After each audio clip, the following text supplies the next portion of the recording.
This is the new 2025 Mazda CX-50 Hybrid. It has the stunning good looks of a CX-50 and the powertrain out of a Toyota RAV4 Hybrid. Seriously, that's what's under the hood. In this video, we're going to check out all the features, see if this makes any sense, and then put it to the test. That's coming up right now on Driving Sports TV. The Mazda CX-50 is a fun-to-drive and good-looking crossover that so far has been missing a hybrid in its lineup. On one side, you have the economical 2.5-liter naturally aspirated unit. On the other side, you have the 2.5-liter turbo, which is very fun to drive. So, welcome to the middle. With another 2.5. It's a Toyota 2.5 because they took this powertrain out of a Toyota RAV4 Hybrid. So yes, it is a little bit of Frankenstein's monster going on here. But is it good or is it bad? Let's take a closer look. In addition to both being Japanese-based companies, Toyota and Mazda also have a joint manufacturing plant in Huntsville, Alabama. This facility currently produces both the Mazda CX-50 as well as the Toyota Corolla Cross. But the hybrid version of the Corolla Cross only has a 2-liter engine. The CX-50 gets a much more potent setup. Like the RAV4, the CX-50 here has a 2.5-liter Atkinson cycle engine in the front, along with 3 electric motors. 2 do the work up front, and a larger one provides power to the back axles. There is no prop shaft down the middle. The rear wheels are driven purely by electric power. The combined system produces a peak 219 horsepower and 163 pound-feet of torque. Even the transmission in this is a Toyota eCVT. Now that is a setup that uses planetary gears instead of traditional CVT belts, giving you a much more direct feel.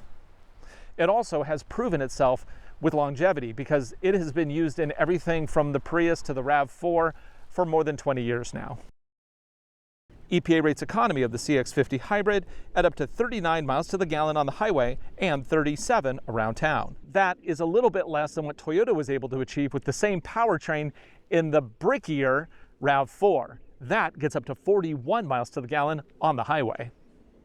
A towing package is available from Mazda, but this thing can only tow up to 1,500 pounds. Now the turbo can tow up to 3,500 pounds, but if you're regularly going to be towing that much weight, I would really recommend moving to a proper SUV with a towing setup. You never really want to tow your maximum all the time.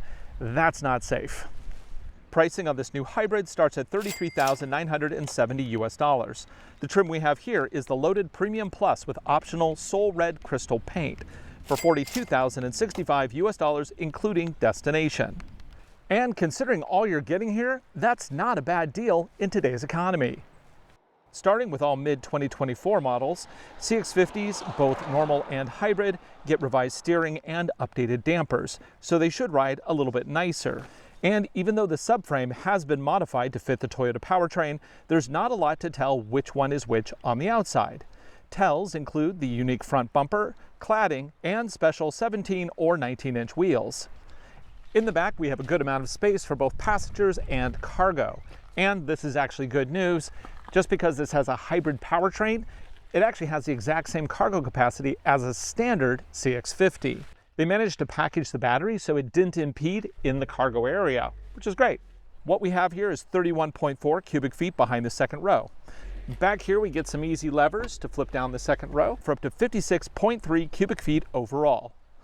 Under the floor we get a partial spare tire, around a 17-inch rim, and then there's also a Bose subwoofer back here. Now of course we have to answer the question, can you sleep in it? Let's see here. Is that floor strong enough? Yep. And it's mostly flat. I fit. I'm 6'1", and this isn't bad. I could absolutely sleep back here. I mean, I can't stretch my legs out, but it's close enough. I also get a sunroof, which is nice. Okay, let's take a look at the second row. Right, even though they've packed the hybrid power system batteries under the seats here, there's no actual change in seat position, which is nice. They did add vents on the sides, so that does allow for cooling of the system. But as far as passengers are concerned, it's a good fit. I'm 6'1", legs torso proportionate. This is where I would be seated if I were driving, and this fits great. I get vents back here, as well as 2 USB-C power sockets, fold down armrest with cup holders, and that's about it. But it is pretty comfortable, and that's the important part. Okay, here we are in the front of the CX-50, and it looks very much like the last time we looked at a CX-50 just a couple years ago, but they have updated the interior to look a little bit more like what you would find in the CX-90. We have these soft leather pieces, which I think they look pretty good in this color. We also have a little cross stitch in the middle here to kind of add a little bit of an accent. I do like the brown trim accents. I think that is actually a pretty sophisticated look. I'm kind of surprised though that the leather on the steering wheel doesn't match the leather on the dash. The steering wheel does match the leather on the boot. I just feel like they decided to update this, but they didn't want to touch this. It should all match. One thing that does match is actually the trail mode when you change it on the gauge cluster up here. It's that same kind of brownish, copperish tone, which I think looks really good. Overall, this is a very comfortable interior. The seats feel great. I got lots of power adjustments at this trim level. The steering wheel is a nice kind of svelte wheel that has a good feel to it. Typical Mazda. They know how to do wheels. And then of course they haven't gone away from a traditional transmission selector down here. This is of course using an eCVT transmission from Toyota under all of this. And that's a good thing because that is a very reliable and fairly good feeling CVT transmission. It's been proven with millions and millions of miles in the Prius as well as in the RAV4 hybrid. These seats are both heated and cooled. That's a nice touch. We still have Mazda's infotainment system. Don't love it, but it does support wireless Apple CarPlay. Setup is pretty simple. You can do it all wirelessly. When you're all done, boom, there you go. You get wireless Apple CarPlay, which is good because the maps are so much better in Apple CarPlay than they are in the built-in system. Like the built-in system can't even find a legitimate coffee house, even if I ask for the name nearby. So that's not cool. Still don't love the Mazda system. I find it lacking compared to the competition, but because you can do wireless Apple CarPlay or Android Auto, that's a good thing. Now there is no charging pad here that I can find, at least. Do they have a charging pad? No, we got a 12 volt down there. We have a little bin here that's rubberized. I actually really like this rubberized bin. That's nice. But yeah, no, oh, no, there it is. Charging pad right there. Depending on your phone size, your mileage may vary whether this wireless charger actually works on your device. We do get some nice little dials up here for the dual zone climate control. There's no climate controls in back, but they do get a vent, so that's good. Yeah, well, what else do we have? Oh yeah, collision mitigation, blind spot warning, all the basics. In terms of a rear view camera, it is just that. There's no steering lines on it, which I find kind of a little odd at this price point. I also would honestly, for being a top trim, expect a surround view camera system here in 2024. We don't get that, but we do get a Bose sound system. Okay, we've looked at all the basic features here. There's nothing really a lot new, but they have updated it a little bit. And I think it's actually a really nice looking interior. Now, this does have an EV only mode, just like the Toyota RAV4 does. And just like the RAV4, it's only for very low speeds. But I'm gonna go ahead and give it a try here. I'm gonna drive and let's see if we can crawl all the way out of here without using any gas. As we crawl out, at 5, get up to speed. Up to 20. Oh, and we canceled modes. Oh well.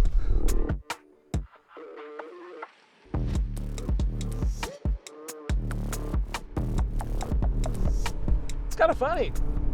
Sounds a little bit like a RAV4, but it looks like a Mazda. A moment to get your head around it. One thing I noticed on the RAV4 specs is that the RAV4 is rated at 41 miles to the gallon on the highway. This one is rated at 39. So why the difference if it's the same powertrain? Trim for trim, the CX-50 weighs between 150 and 200 pounds more than the RAV4. So that's going to pay the penalty in MPGs, which is kind of funny because the RAV4 physically looks like it's a much larger vehicle, but in fact, it's not really. Mazda has always been really good at kind of concealing the size of their vehicles by the shape. So they look smaller than they really are. The benefit, of course, is an interior that's actually pretty spacious, a trunk that's quite usable, and then, of course, they also just look fantastic. Today we're having kind of all the weather. It's going from sunny, like right now, and in 10 minutes it could be an absolute downpour. That is, of course, fall in the Pacific Northwest. Thankfully, this vehicle is equipped with all-wheel drive, and yes, it is the RAV4 all-wheel drive system, which means that it uses a dedicated electric motor in the back to power those rear wheels. Now, it doesn't do anything fancy like, advanced torque vectoring or anything like that. And it also doesn't really add extra power to push you around a corner or anything. It is a safety-oriented all-wheel drive system, but it does have a trail mode. So we will put that to the test a little bit later. One thing I noticed about this vehicle, especially because it's on 19-inch wheels, it is a little bit loud inside the cabin on various road surfaces. So let's actually see how loud it is. I'm going to be cruising along at about 50 miles per hour. I have my sound meter. I'm going to be quiet. We're going to see what the result is.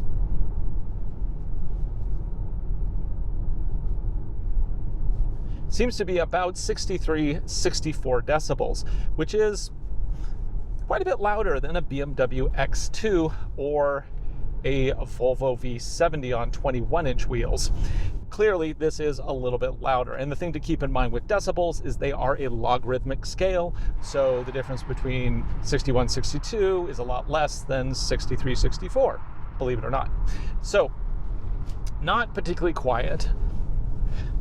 Seating position is quite good. The seat is very comfortable. I actually like this gauge cluster. It's very simple, but it kind of gives you, all that you need in one space. Would I like more options? Yeah, I kind of would. But I think they do a good use of that little digital circle in the middle, and I do like having analog dials flanking it. Of course, we have the charge power scale on the left and not a tachometer because hybrid. We do have various drive modes, of course. I like the way Mazda names theirs. They're very straightforward. We have normal, trail, and power, which, of course, RAV4 Powertrain, power, is that really what we're talking about here? No, but let's go ahead and switch into power and see if this feels any different. Punch it. Okay, that feels like an all-wheel drive thrust at about 40 miles an hour. Let's do that again. Uphill. Okay, feeling that. Now let me see if I go back to normal, same thing. Yeah, it feels about the same on wide open throttle, which basically continues to prove the point that wide open throttle is its own program, and individual programs don't really matter when you're wide open throttling it, at least in terms of powertrain. Let's see, let's try just going in power mode and just some regular driving. Yeah, I will say the tip-in on the throttle from when I push the throttle, and it is way more aggressive. So that's nice. It's probably more aggressive in shifting power also in terms of letting the electric motor kind of use up its batteries quicker. But yeah, not really noticing. It's just not a huge difference because, RAV4 powertrain. Not sure what to say about that. The rest of this is all pretty typical Mazda, which I think the Mazda interiors look good. This is a very nicely done setup. The materials are nice. The steering wheel I really like the feel of. Don't love the piano black down the middle, but they at least give me a really nice rubberized bin in the front. Funny thing though, outside of the car world, a lot of people don't see this as a massive upgrade. In fact, my wife, who drives a 2021 Subaru Crosstrek Sport, was driving this today, actually, and I asked her, what if we were to replace her Crosstrek Sport with this vehicle? Doesn't this have a nicer interior? And she said, no, not really. And I said, well, the screen is larger. And she's like, yeah, I don't really care about that at all. And the materials, yeah, they seem a little bit nicer, but that doesn't do anything for me. Like, okay. Sometimes it's humbling to actually get the response of somebody who is not a car person, because the things that the car world goes nuts over, sometimes, yeah, it's a big old, what? Now, of course, this being a Mazda, is it fun to drive? Yes, it is. Thank you very much. The turn-in, the handling, so much better than the RAV4. So if you like the idea of the RAV4 powertrain, but you want something that's way more fun to drive, CX-50 all day long. Go over the bridge. Feel that bump? Boom. Oh, nicely damped. Not a lot of bounce. Recovered very well. Very poised. Love it. So in terms of economy, the EPA rates this at 39 mpgs on the highway. And earlier I was driving on the KP highway and I averaged, I guess, 40 mpgs. I was on the road for 30 minutes, very little stop and go. I think I stopped and went once or twice. But for the most part, that is just a cruising MPG as calculated by the computer. And that's excellent. Even right now, as I'm starting and stopping and full throttling and going into power mode, I'm still averaging 35.9. Even just driving like I have been right now on camera, doing the full power driving and all that stuff, yeah, I'm still averaging 35.9 when averaged with my highway run a little bit earlier. That's pretty amazing. I mean, if Toyota's good at one thing, it's hybrid powertrains. And in this vehicle, it is such a perfect fit. Now, for me, the elephant in the room is the fact that Mazda just started launching their own PHEV platform. The vehicles that have come out of it has been the CX-90 PHEV as well as the CX-70. And those use a turbo inline six along with an electric hybrid system. So it is kind of interesting that Mazda has decided not to use their own system in this vehicle, which of course is a transverse mounted engine, not a inline engine. They went to Toyota instead. Now that tells me two things. First off, they're not really that interested in this volume level of vehicle. They really want to like move up into that whole more bespoke kind of powertrain system, or they're running way behind and they realize that the new Honda CR-V is so good. Subaru has their new Forester hybrid coming out, which looks like it's going to be very good. And they needed to compete. So this does have adaptive cruise control, simple on-off button down here, and I can adjust my pacing so I can set a target speed faster than the vehicles in front of me, and I will always have a gap of equal length between me and them. That's just the way these systems work, and this one's fine. This is a radar-based system, however, so earlier today, I was driving this in some heavy rain, and it did shut off all of that. And, you know, just be aware. Subaru's system is camera-based, as are some other car makers, and so they're not quite as sensitive to environment as this one is. Now, as far as like lane detection, yeah, it has it, but it's not going to be a centering system. This one is strictly a lane detection system. So it'll give me a little alert or vibration when I hit a line, but other than that, it's not going to do anything for me.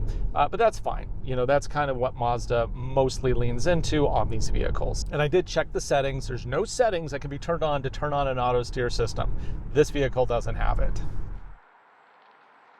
So overall, driving this is actually quite nice. It's a little bit on the loud side. The suspension's a little bit on the firm side. But if you want the best handling RAV4 ever built, CX-50. Like, this is actually really fun to drive. And it really transforms this RAV4 powertrain in a way that I didn't even know was really quite possible. So kudos to Mazda for that. Well, now let's try a 0 to 60, a very unscientific one on this somewhat level road. Not quite. Just going to be in power mode. I'm just going to hit the throttle and let's go. 3, 2, 1, hit it. I can feel the front wheels slipping a little bit and then power going to the back. That's quite nice. 60, 7.71 seconds.